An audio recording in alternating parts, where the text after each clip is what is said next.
Kayak Allah itu kan unik tuh. Inna ma'al usri yusra gitu kan. Nek arek malang kan ini langgi sampean iku lho. Kan bersamaan dengan kesulitan sudah aku sediakan kemudahan. Lagi sampean kok repot-repot mbok wis langsung kemudahan apa oke. Ana wis nakal ngono ya apa?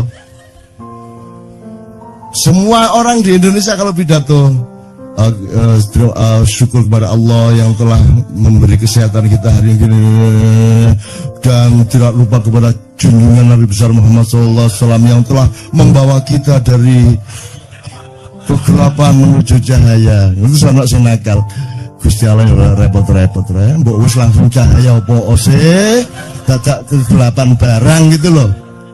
Loh, tapi memang dramanya seperti itu dan Allah maunya dialektika kemesraan yang seperti itu. Jadi Anda jangan hidup di dalam satu penggalan sehingga Anda kebingungan dalam penggalan itu. Anda harus transenden, harus melihat keseluruhan dari metabolisme yang Allah ciptakan itu sehingga Anda senyum-senyum. Iya, kawopo. Iya, ngerti aku. Ya ampun, ngertas gula. Ngertas gula.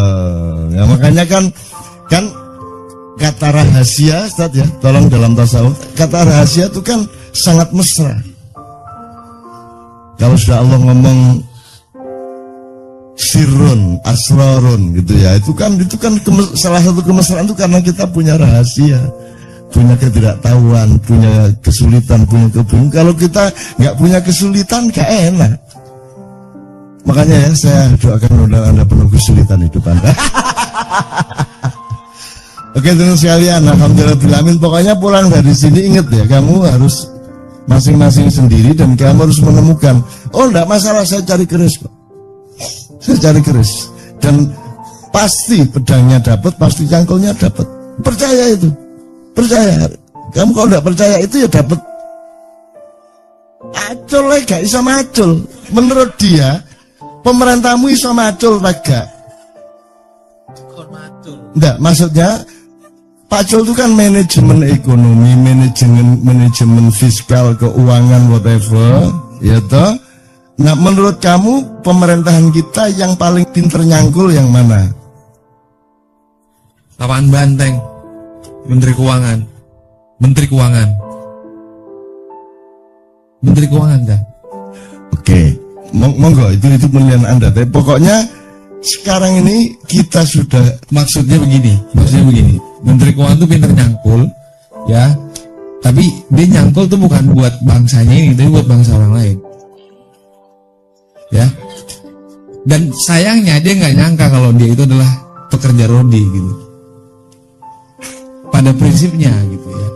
Jadi melihat konstelasi hari ini, ya, yang paling penting bagi kita kesadaran kita. Saya kira kita bisa saja mengatakan siapa yang bisa merubah ini? Saya. Masing-masing kita di sini bisa merubah ini. Tapi kemudian pemetaan masanya kan juga harus jelas. Hari ini tadi Cak Nun cerita hostage syndrome. Ya. Dimana orang yang sudah tersandra tidak menyadari kalau dia tengah tersandra. Bahkan dia mencintai yang penyandra. Bahkan dia mencintai orang yang menyandranya. Nah hari ini jangan-jangan Republik ini tengah dijalankan oleh orang-orang yang tidak mengerti kalau dia bekerja untuk kepentingan yang bukan untuk kepentingan rakyat bangsanya ini. Kalau kita mau dandanin negara ini, itu punya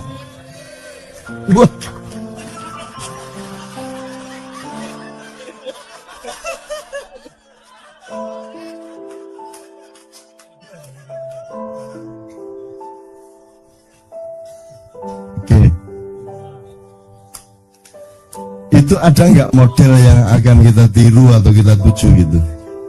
Ya kalau bicara soal model, mestinya nggak usah jauh-jauh, Cak. Ya. Tetangga kita dekat saja.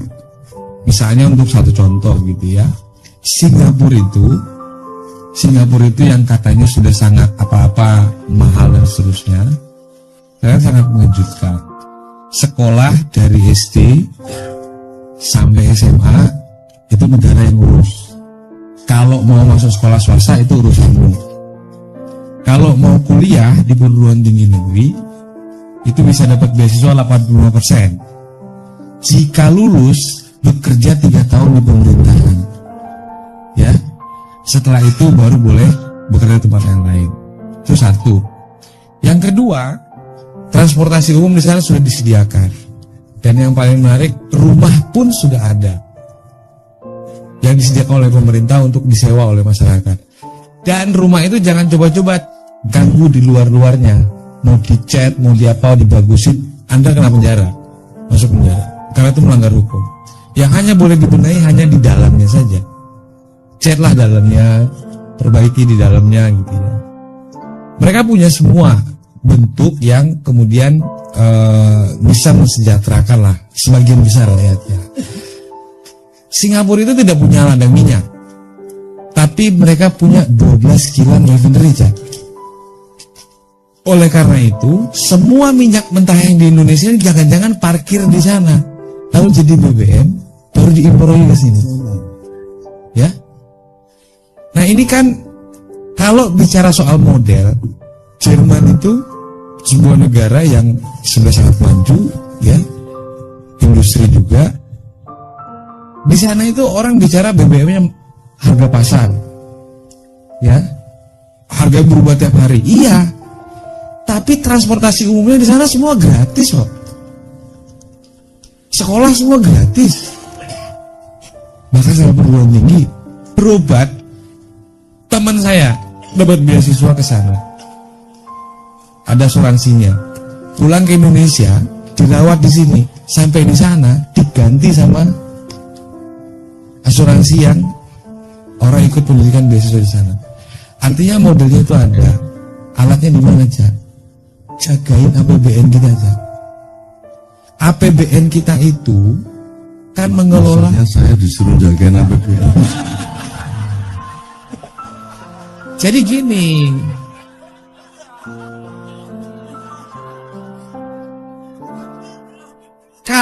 Kalau Canun kan suruh jagain seniman gitu kan udah tahu kuncinya kan.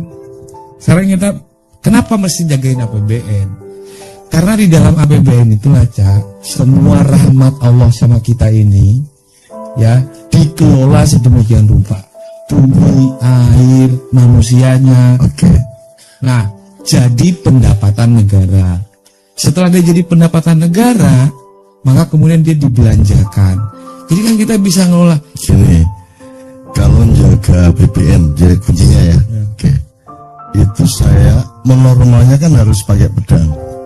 Oh iya. Nah saya kan tidak punya pedang, maka saya hanya bisa menjaga melalui keris.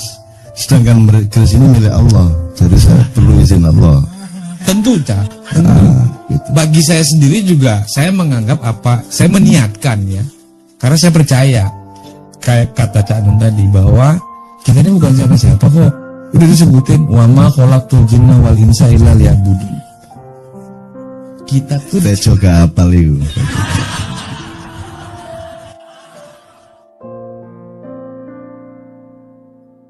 Iya, pegangan saya cuma itu, bahwa saya niatkan bahwa karena sudah disebut bahwa tidak kuciptakan jin dan manusia kecuali hanya untuk mengabdi kepadaku semata.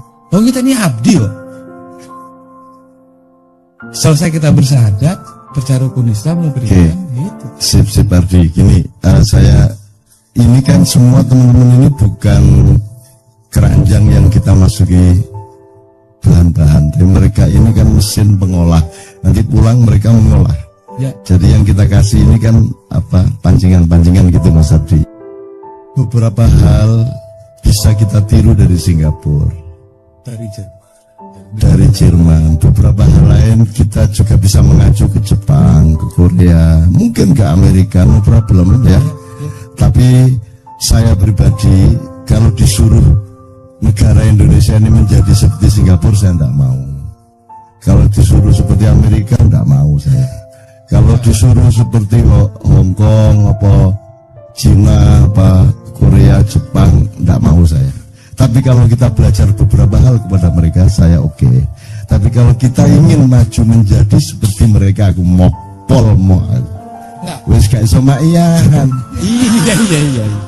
Maksudnya, Di seluruh dunia. Tentu maksudnya tidak kita menjadi negara seperti itu. Ya, jadi Tapi menjawab saja pertanyaan bahwa di mana sih praktik-praktik, apa iya praktik-praktik itu ada. Untuk menunjukkan saja bahwa itu ada. Bahkan satu negara yang sering dielek-elek Cak, Kuba.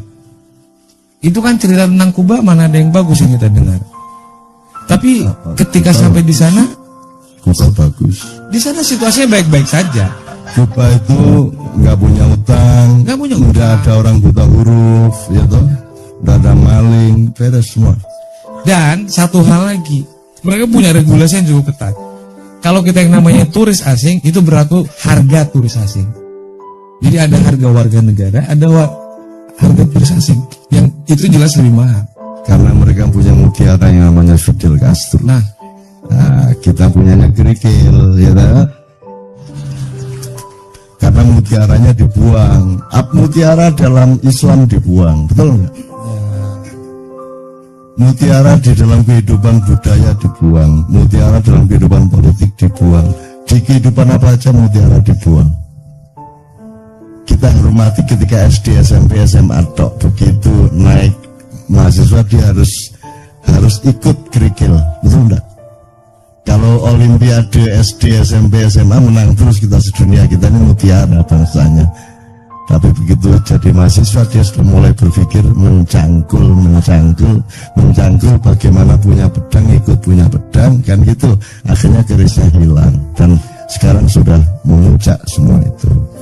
Tapi yang saya maksud itu gini loh Mas Ardi, di Singapura tidak ada orang punya kesulitan, rumah ada, sekolah beres, demikian juga di Hong Kong, sehingga itu juga bukan pilihan saya total, meskipun saya senang itu membuat mereka tidak tangguh sama sekali sebagai manusia. Mereka tidak pernah mengalami kesulitan, mereka dilindungi apa saja oleh pemerintahnya, mereka terlindung, polisinya melindungi, hukumnya melindungi. Di Indonesia kan Anda tidak dilindungi siapa-siapa, tidak dilindungi hukum, tidak dilindungi polisi, bahkan Anda diancam, diporotin, direpotin, tidak karu-karuan. Hasilnya adalah manusia Indonesia menjadi manusia yang penuh kemandirian, yang penuh ketangguhan. Jadi mari kita pertahankan negara yang buruk ini.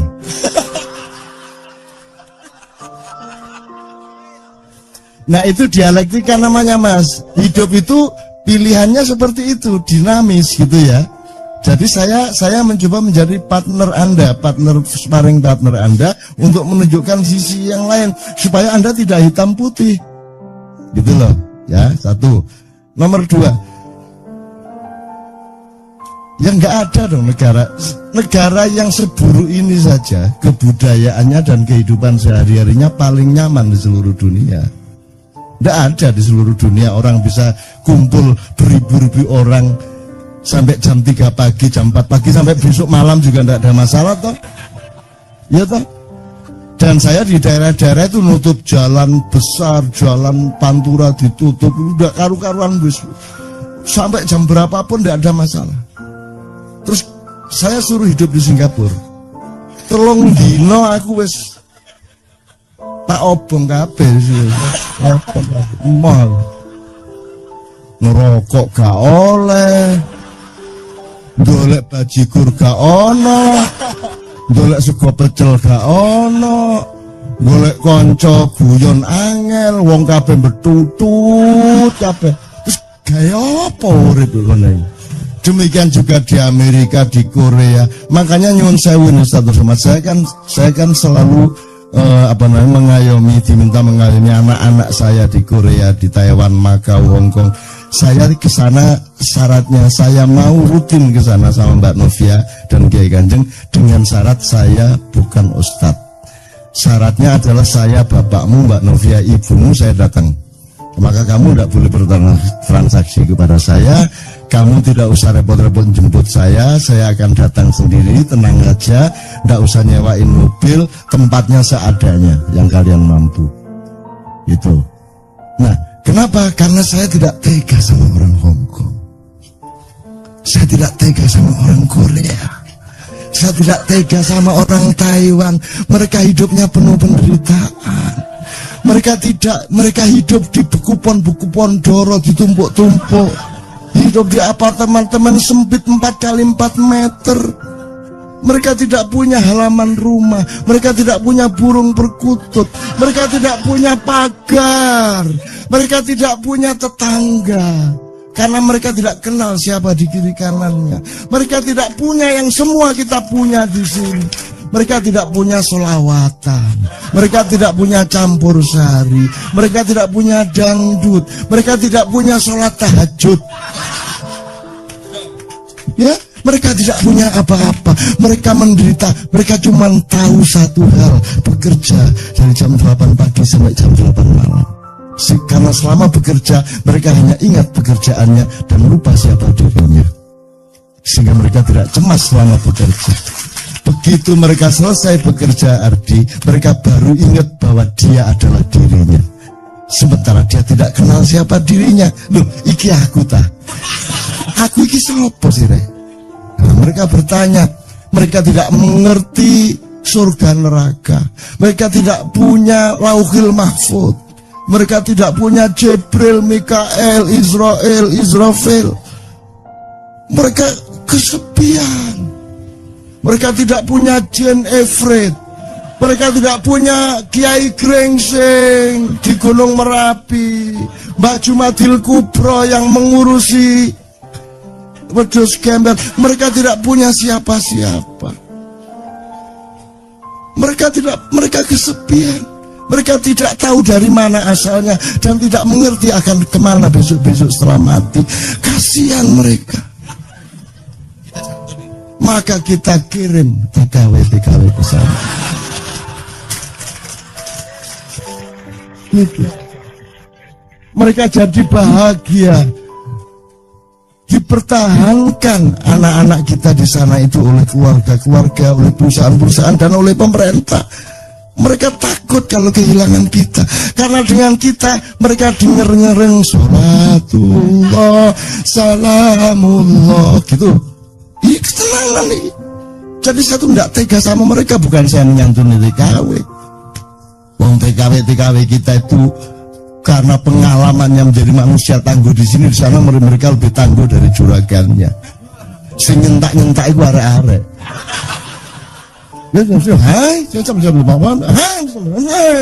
Malah buruwe sing nyentak juragane. Itu orang Indonesia. Jadi hidup itu tidak hitam putih. Kadang-kadang kalau engkau di penjara, kata Pak Abdullah tadi, penjara adalah singgasana bagi orang yang mencari kebenaran. Maka sebanyak mungkinlah Anda masuk penjara. Lah kan tidak bisa ngomong gitu kan. Jadi hidup itu tidak kayak gitu. Hidup itu begitu luasnya dan ulang-alik. Minal masjidil haram, minal masjidil aqsa, minal masjidil aqsa, minal masjidil haram, terus ulang-alik. Seneng galau, terus menerus. Kan gitu Mas. Jadi menurut saya setuju sama semua perbaikan yang Anda lakukan, tapi jangan sampai kita kehilangan kekayaan itu maksud saya. Tidak ada di sini lah. Kalau kita nanti bikin negara dengan undang-undang yang sangat ketat, terus jam 10 bengi itu guyon gak oleh. Ya kan? Antum di Mesir itu kalau kedengaran Mesir loh, gurung London loh. Kiai Kanjeng jam 9 pagi sudah keluar rumahnya ngerokok bareng guyon kok ditekani polisi. Coba guyon gak oleh kalau negara capopo. Goreng gereh gak oleh. Tetangga bau telepon polisi. Ini negara capopo. Makanya kalau ngomong kebudayaan dan manusia dan rakyat itu tidak ada lain kecuali kita. Wah wes. Coba di seluruh dunia mana ada forum yang di panggung semua merokok kayak gini. Ayo cari di belahan dunia yang manapun.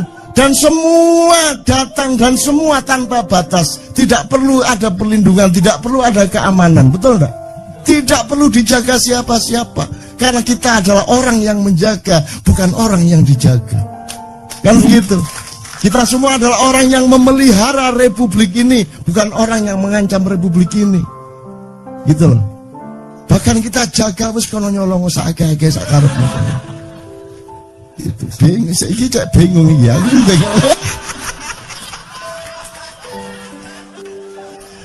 Oke, teman sekalian ya. Jadi terakhir sekali saya lupa satu terminologi lagi. Jadi kalau yang Anda inginkan itu Toto Tentrem Kertoraharjo, ya, itu Singapura sudah, ya, Amerika sudah, ya, Korea Selatan, Utara pun sudah, Utara pun lumayan, gitu kan, Cina sudah, gitu kan, Amerika pun sudah. Tapi jangan lupa, Hitler dulu juga lebih bagus daripada Kuba.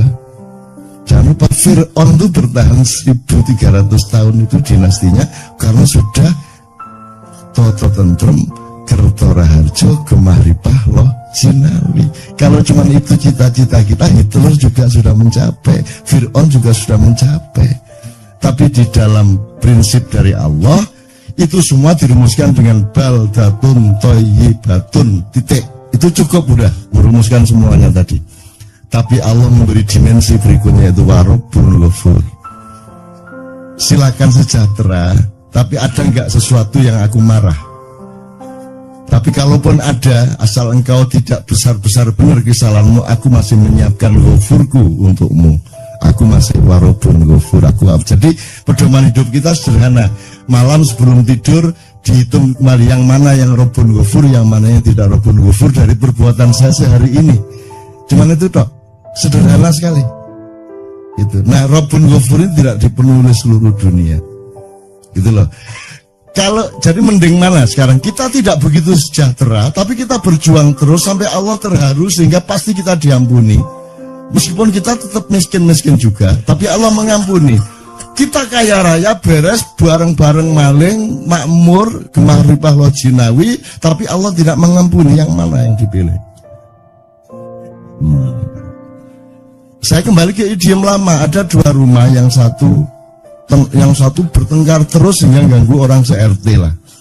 Piring dibanting, kocok disawati, teriak-teriak, orang semua nggak bisa tidur. Karena apa? Karena suaminya selingkuh. Maka mereka bertengkar tiap malam. Rumah sebelahnya tenang, ada musik yang mengalun, tentram. Toto Tentrem Kertoraharjo. Kenapa? Karena suami maupun istri sama-sama selingkuh.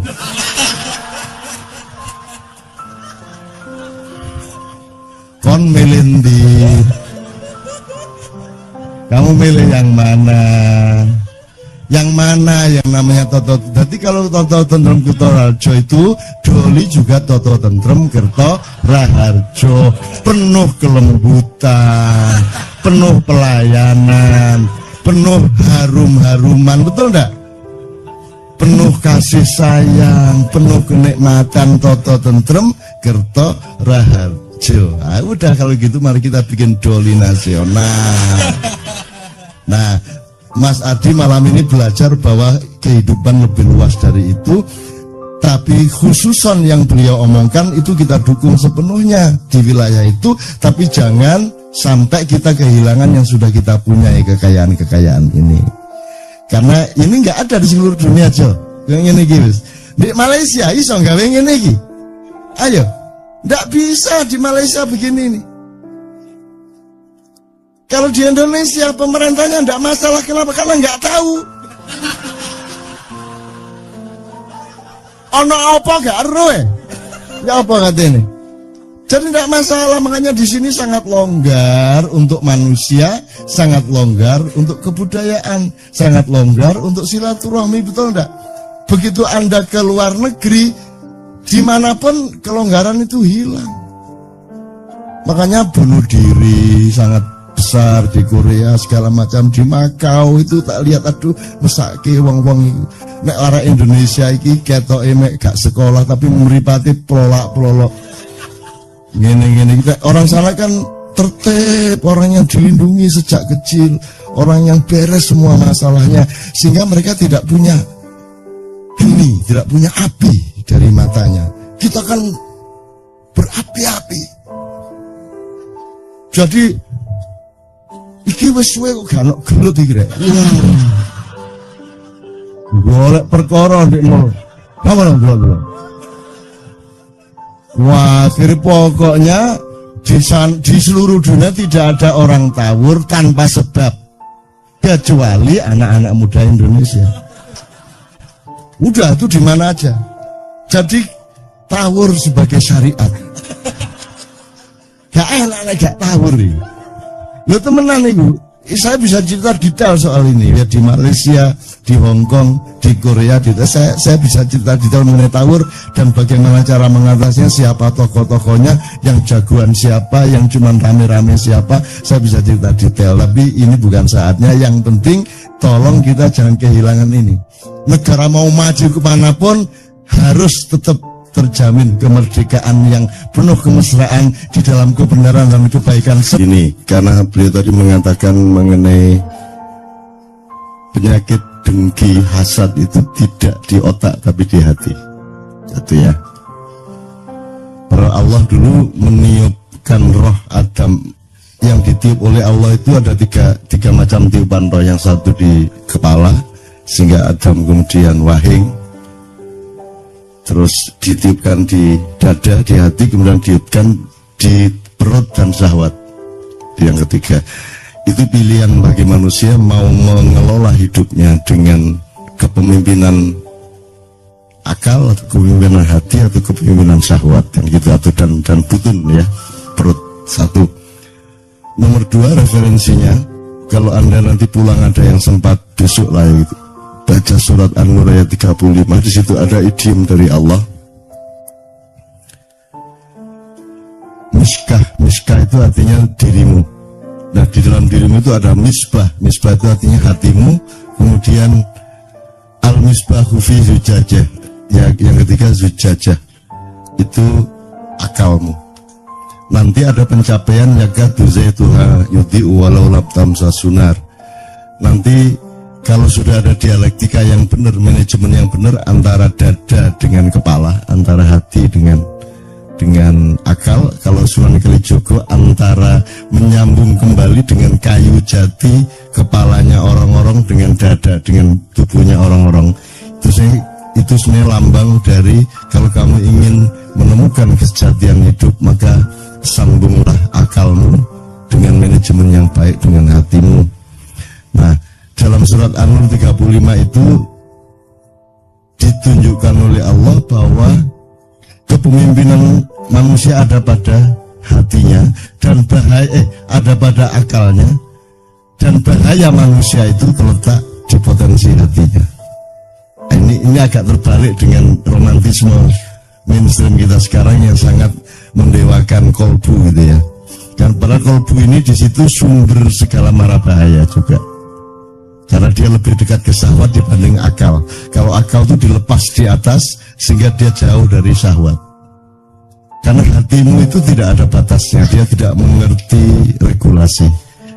Hatimu itu ingin apa saja tanpa batas. Kamu disuruh dikasih gaji berapapun, dinaikkan berapapun, hatimu pasti mau.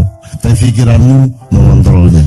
Jadi al-misbahu fi zujajah itu artinya hatimu itu dihelmi, dikurung atau dibatasi oleh akalmu.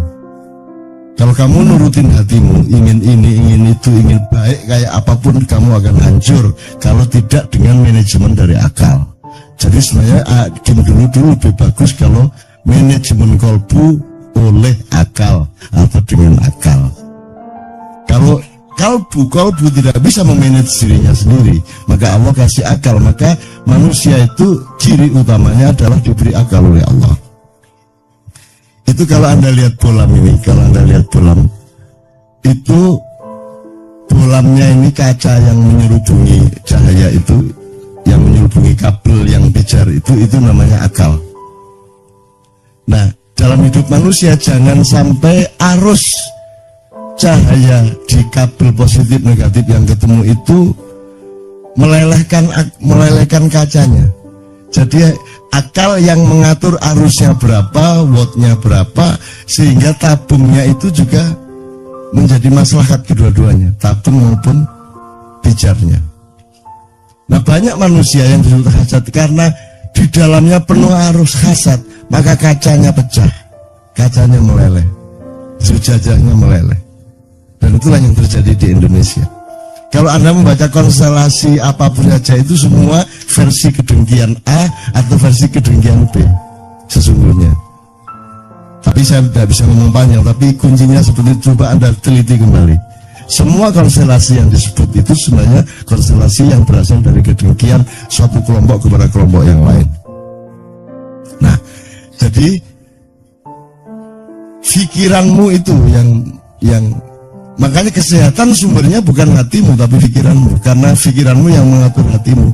Jadi orang mencari kemerdekaan itu jangan benar-benar mencari kemerdekaan. Kemerdekaan itu jalan untuk menemukan batasan. Jadi yang kita tuju itu batasan. Kalau kamu tidak mengerti batasmu, kamu kerikil ditaruh di kaca mutiara mau kamu karena kamu tidak mengerti batasmu. Kan begitu. Kalau manusia menemukan batasnya, maka dia sejati dan dia suci dan dia selamat. Itu kira-kira Jawa ya, tapi intinya seperti itu. Tolong baca surat An-Nur. Nanti Anda akan punya pencapaian yakatu zaitu hayudi walau tamsa sunar. Pikiran dan hatimu dengan manajemen yang baik, nanti akhirnya kamu itu tidak usah dikasih dorongan apapun, tidak perlu motivasi, itu kamu menyala.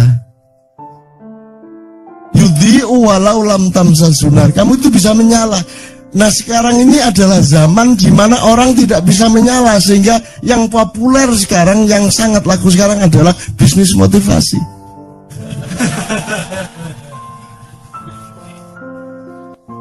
Ya toh?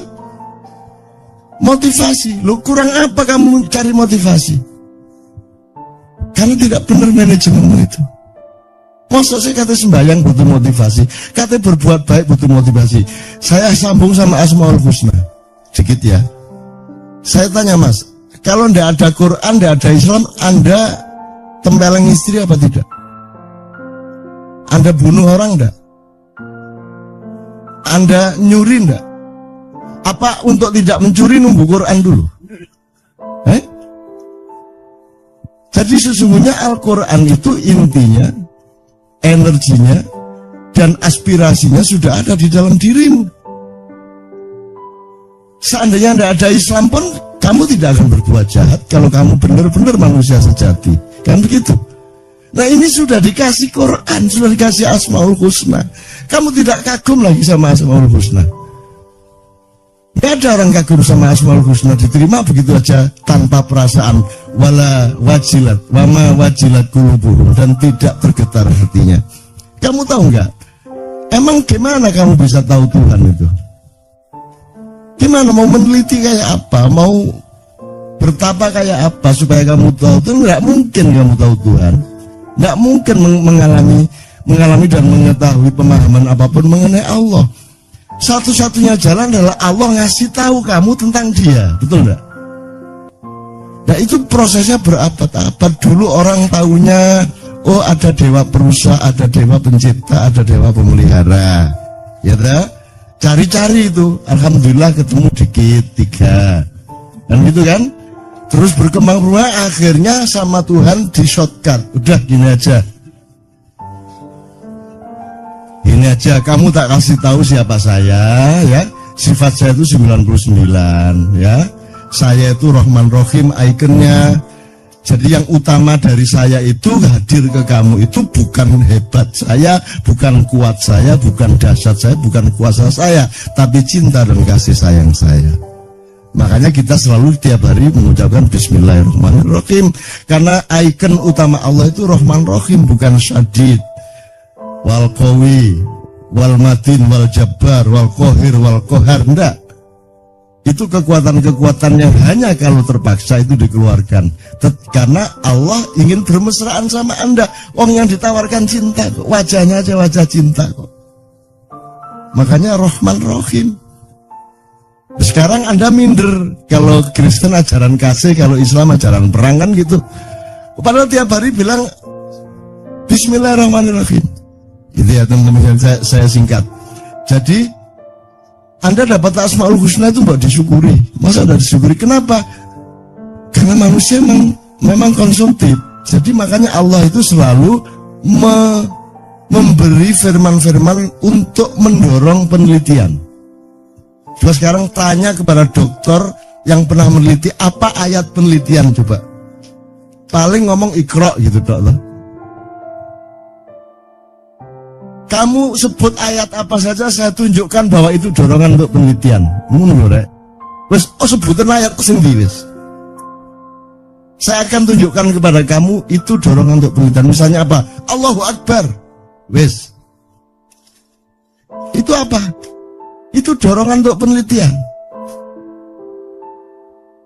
Kalau ayam, itu ya, itu karena dia ayam ditakdirkan untuk keluruk. Tapi kalau manusia mengucapkan Allahu Akbar karena ada asal-usulnya. Ngapain kamu Allahu Akbar itu? Allahu Akbar itu kan ketika kamu kagum, ketika kamu takjub, ketika kamu terharu, Allahu Akbar. Atau ketika kamu dalam bahaya besar. Kan begitu. Jadi harus ada pengalaman empiris sedemikian rupa yang menyangkut getaran hatimu dan terguncangnya jiwamu, baru kamu ucapkan Allahu Akbar.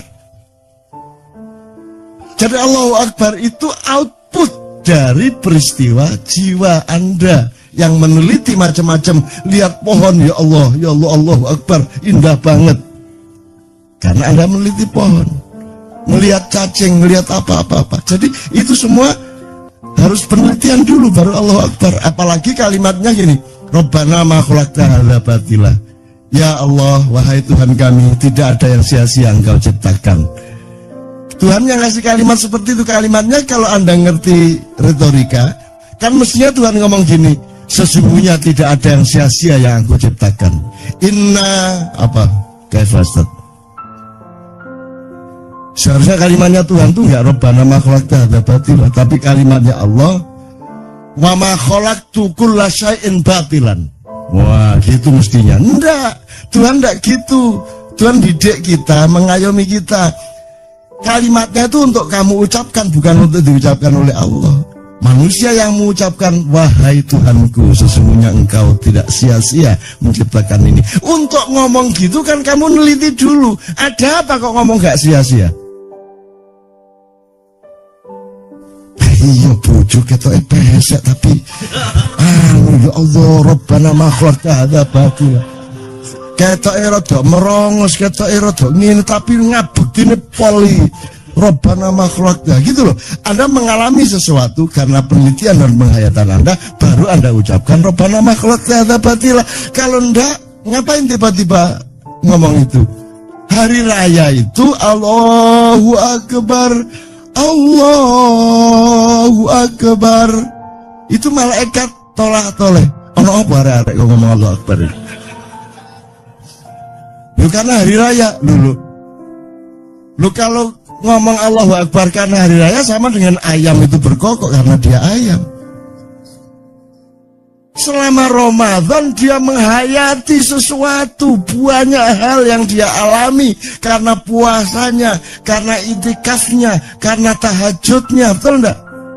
Karena tarawihnya, maka akhirnya dia bertumpuk-tumpuk ketakjubannya dia kepada Allah, sehingga begitu tiba hari raya dia sudah tidak tahan lagi untuk mengucapkan Allahu Akbar. Ngono loh, kikana apa-apa ngomong Allahu Akbar, malaikat tolak-toleh.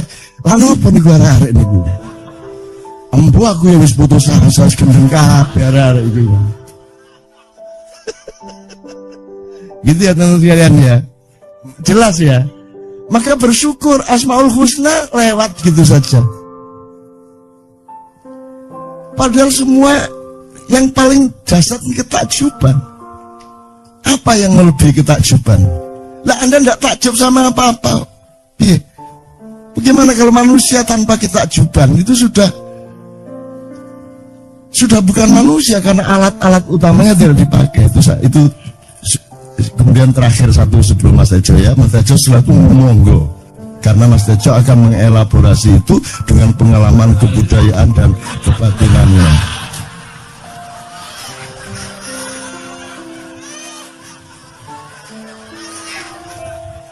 Aki biar tak pikir Tejo ke PKI ya, ternyata Muslim. Jadi kaget aku, umroh Tejo umroh. Kaget aku. Jadi sampai Allah sendiri bersyukur ya. Alhamdulillah. Udah, kalau Gusti Allah bersyukur. Loh, gimana kok ngomong Allah bersyukur? Loh, Allah itu asyakur. Allah itu maha bersyukur. Jangan lupa, dia menyebut dirinya dan menunjukkan kepadamu bahwa dia itu maha bersyukur. Sebenarnya kan tidak masuk akal Allah kok bersyukur. Tapi begitu rendah hatinya Allah kepada hambanya sehingga dia sendiri bersyukur.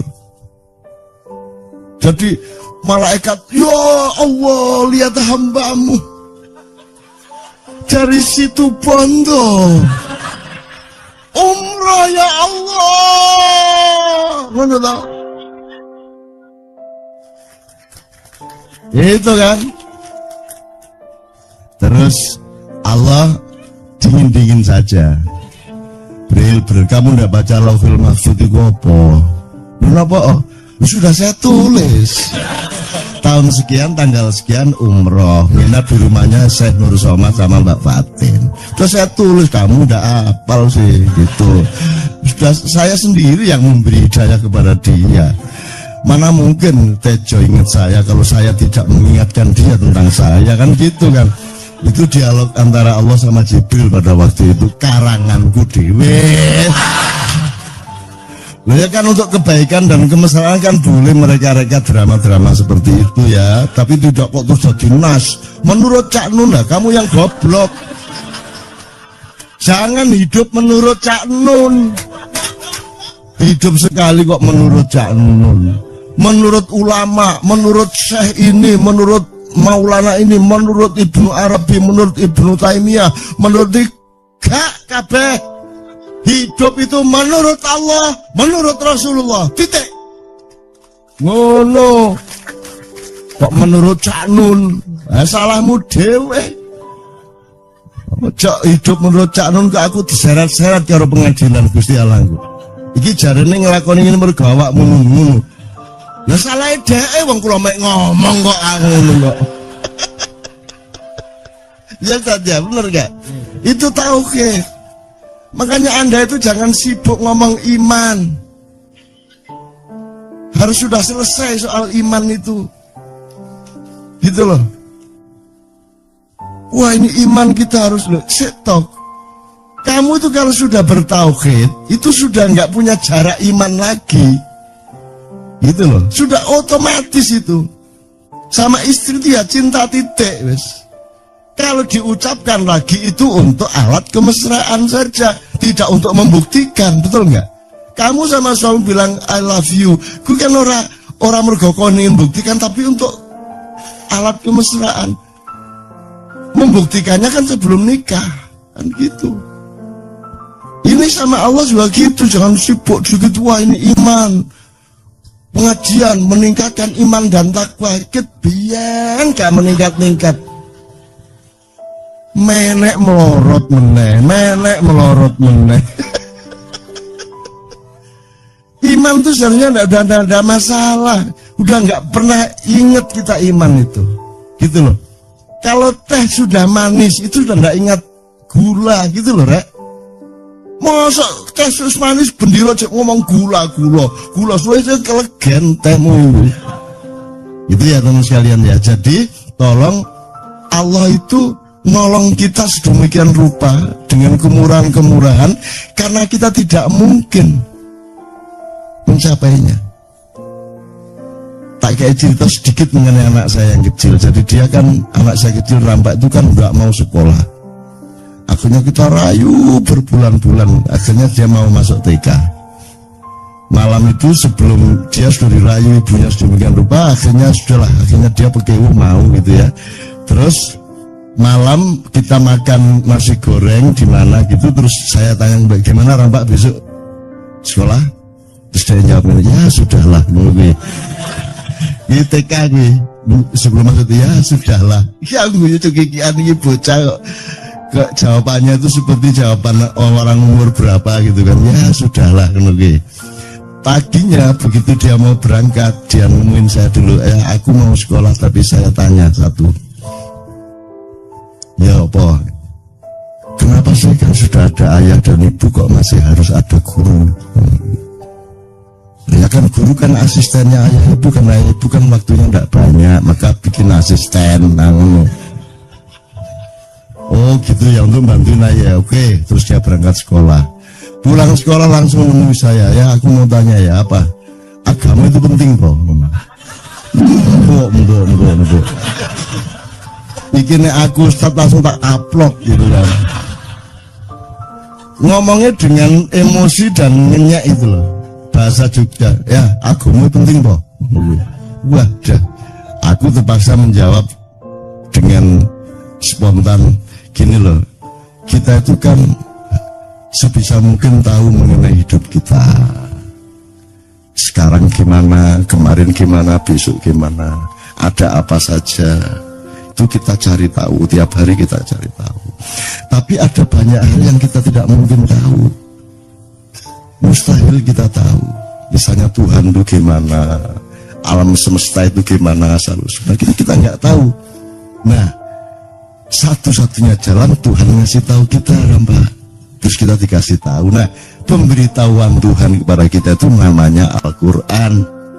Al-Quran itulah yang dipakai untuk pedoman orang beragama. Maka agama itu penting karena dia ada Qurannya. Karena kita jadi tahu macam-macam yang kita tidak mungkin tahu gitu. Terus, oh ya udah, dia bilang gitu. Saya pikir agama itu mata pelajaran. Dia ngomong gitu. Ya. Nah, jadi informasi ya Mas ya. Saya tanya.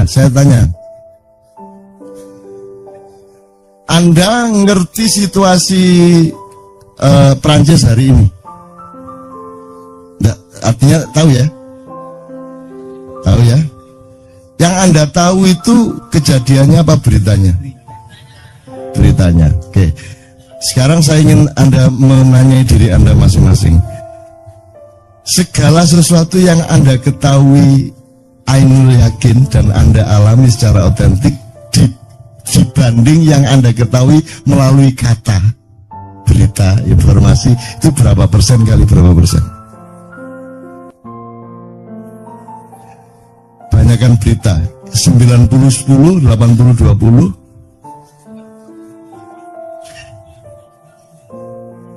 90-10, 80-20. Iya, tapi pokoknya intinya jauh lebih banyak yang Anda tahu dari kata. Nah, dari yang Anda tahu dari kata itu kira-kira menurut hitungan Anda itu yang benar berapa persen?